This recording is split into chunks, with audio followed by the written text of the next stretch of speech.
Hey everybody, I'm James. I'm Callum. We're from Wargames Illustrated and we are talking in this video about free frames. Free frames from Warlord Games. The rest of the video won't be in rhyme, don't worry. And these are for bolt action, and you'll get one of these for free with Wargames Illustrated 417. That issue has the theme of desert warfare in World War II, and these are all skewed towards desert warfare. So what frames can you get? Sure thing, you'll get one of the following. We've got Italian Army and Black Shirts, we've got Africa Corps, we've got British 8th Army, and we've also got British Commonwealth models. Yeah, now that is a pretty good range. You'll be able to pick which one you want if you go to the newsagent. Subscribers will get a random one. And these will set you up for some fun bolt actioning. There's a lot of options on each frame. So should we take a look at them in a bit more detail? Absolutely. All right, so we're going to take a bit of a look at all the frames. First up, it's the 8th Army. So with this and with all the other frames, you get 6 different torso options. And then you get loads of different kit, weapon options, equipment, and there's also some really nice desert sort of themed terrain on some of them, just little things you can add to your bases for detail. And then you get to these cool head options.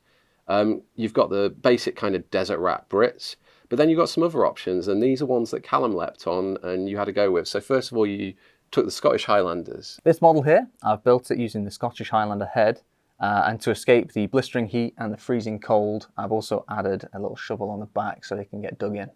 Yes, and you've painted this figure really fast. You actually did it in 30 minutes. I did. And that was for the article that's in the same magazine these come free with, which will hopefully teach our readers how to do roughly the same. I hope so. And then, moving on, we've got another figure that you made from this frame, but this one uses a Sikh head. Absolutely.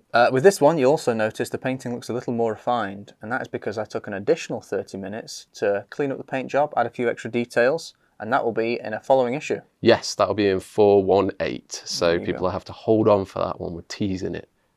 But you can also paint them first and then level it up afterwards. That is true, that is true. So we're jumping across to the Axis forces with this frame. We've got Rommel's Africa Corps here. So again, 6 models on the frame, and we've also got an absolute range of weapons and equipment on here. So you can see all the packs along here. I've used some of these on my models. There's also a great variety of head options. We've got some scarves, some goggles to help them deal with the heat and the sand out there. All right, and this is one of the figures you painted. This is your 30-minute version, which looks very good, all things considered. And these guys really do look decent out in the desert with all their kit. It really adds to the finish of the figures. Absolutely.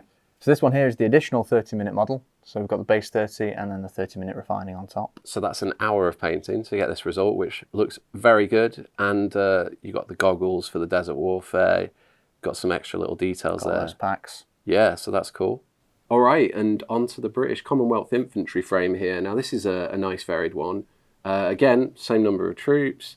Lots more weapon options. You've got some very cool little pickaxes and things like that. You've got some sandbags as well that you can hide behind. Another neat little thing here is, again, the variety of heads.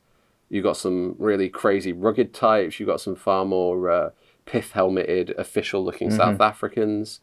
And it's worth saying that these heads can be mixed and matched with the other British frame. They can go back and forth if you buy a couple of copies. So I built this one using the digger hat to represent an Australian digger. This was just a basic 30-minute model, but I was really pleased with the outcome of it. And then onto this one, which might be my favourite of all the ones you've done. I think it's my favourite too. He's got a bit of a sort of old school look because of his headgear and stuff, which makes him a little more charming maybe, but very well painted, good crouching pose as well. So people will be able to achieve that if they follow your guides in the magazine. On to the Italians here. It's worth noting I didn't build mine as Black Shirts, I built them as Italian Army, but we've got an absolute wealth of kit on here. We've got lots of shovels, we've got goggles, there's a binocular kit here which is really nice, looped around the neck. You can really build some unique poses with these ones. I mean all of them, but particular I think with this frame. So this one is actually based on a piece of artwork from Osprey. It's an Italian charging the Gazala line, and I was really inspired looking at it, and I tried to mimic that in the posing and the paint job as well. Yeah, and you were quite restricted on these because you've got 2 different colours on your uniform, so... There's some handy little tips to get the most out of your colours in that article. But yeah, pushing the time, but still getting a great looking result. And then on to another crouching guy, so another one that I obviously instantly like. I tried to keep the height varied across the models. Yes, and you've used different techniques here on this one to progress it. I have. It's worth noting all the additional 30-minute models, they all had different techniques to elevate them. So if one takes your fancy, if it plays into your skill set more, you can take on that advice. So there you have it, folks. A deep dive to the frames available in Wargames Illustrated 417, as well as a showcase of the models we painted with the guide available in that issue. I've really enjoyed this. I hope you did too. If you did, you should like, and you should also subscribe. I think James liked it because he's cracking on. Shh! I'm doing hobby time, Callum. This video has been brought to you by WiPrime, Wargames Illustrated magazine's online members club. View more videos or find out more about WiPrime by following these links.